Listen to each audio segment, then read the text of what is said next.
I'm sure we've all heard about this debatable question in our lives before about which is more important, the journey or the destination. Now, this question has been up for debate for centuries to come, and philosophers to this day still do not have a definite answer. Today, I want to share with you about my own experience and my own thoughts about this topic and inform you how both are equally important, although it depends on the ratio and circumstances in our lives. First off, the success is defined as the final outcome of our hard work that we've put through. For example, as students, it could be the AP exam that we work towards in May.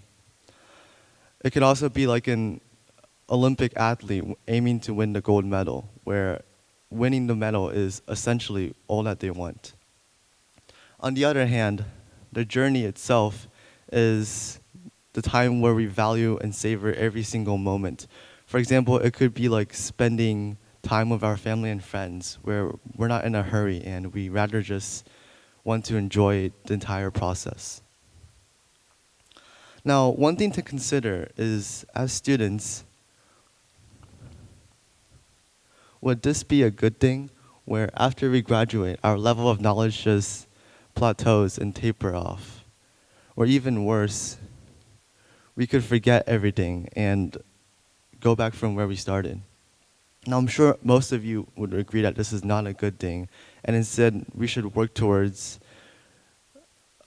trying to make this line even a steady increase throughout our lifetime. And this shows how, in this case, sometimes we may value the journey more, because the purpose of schooling is to change our lifestyle and make us want to be constantly exposed to new knowledge and learn new concepts. This is also, when I came upon researching, this is a forgetting curve, which shows how trying to review every day is extremely beneficial to remembering things.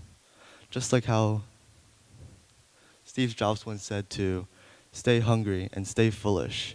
And I really agree with this quote. This also explains why large tech companies such as Apple have been so successful, from the first Macintosh to the release of new iPhones every single year.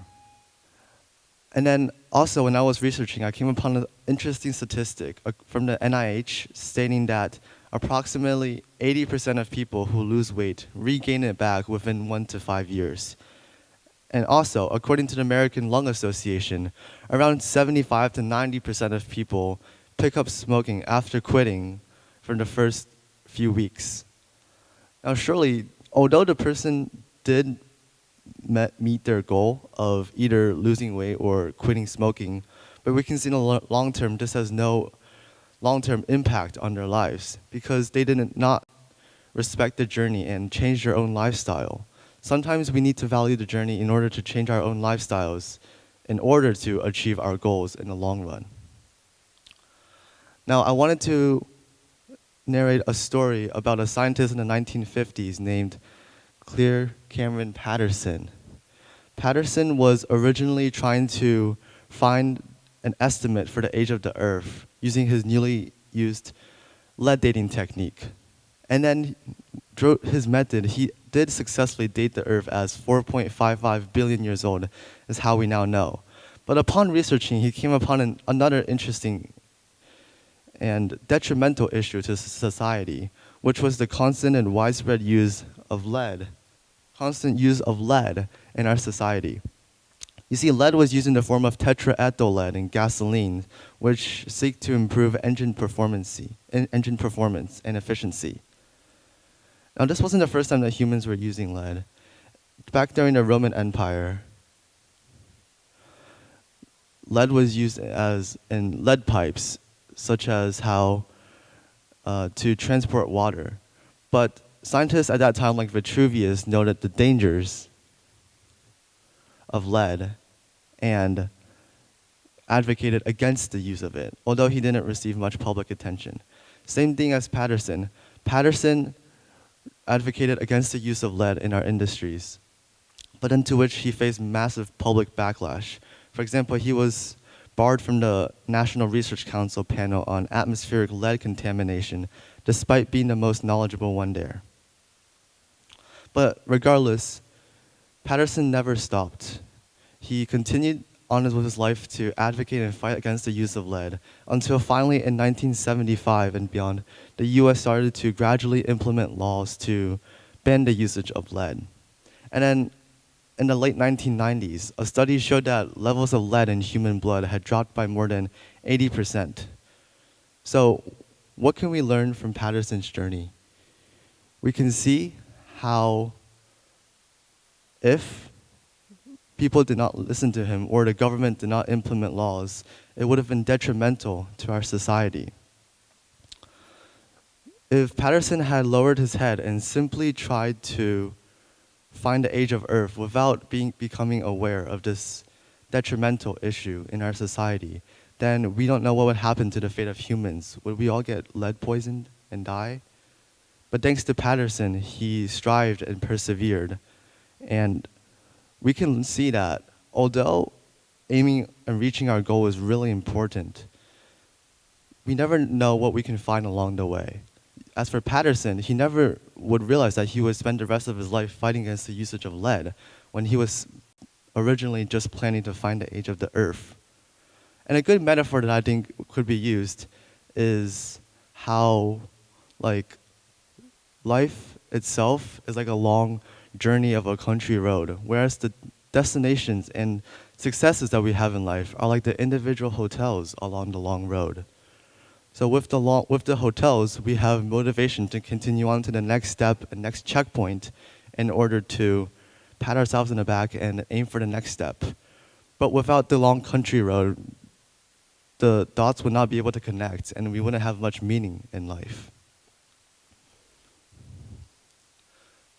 According to a Harvard study, people spend approximately 47% of their time thinking about things that are not occurring at the present.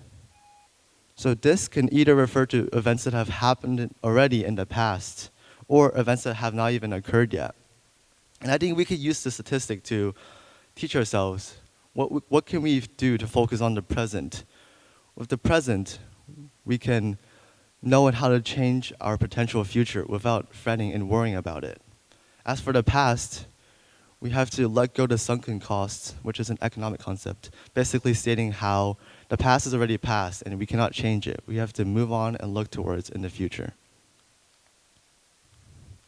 Finally, I wanted to end on with a quote by Georg Hegel, a German philosopher, stating how the length of the journey has to be borne with for every moment as necessary. And I think this is a really nice quote because we all have to truly enjoy and accept the process of every period and duration during our journey. There are no shortcuts in life, such as the weight loss example that I previously used. And finally, when thinking about these two ideas, it is important to know how to properly balance it.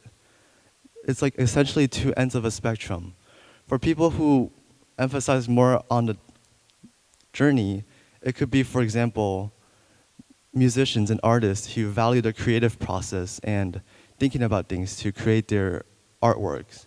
It can also be like spiritual seekers who wish to self-enlightenment and find a way of life.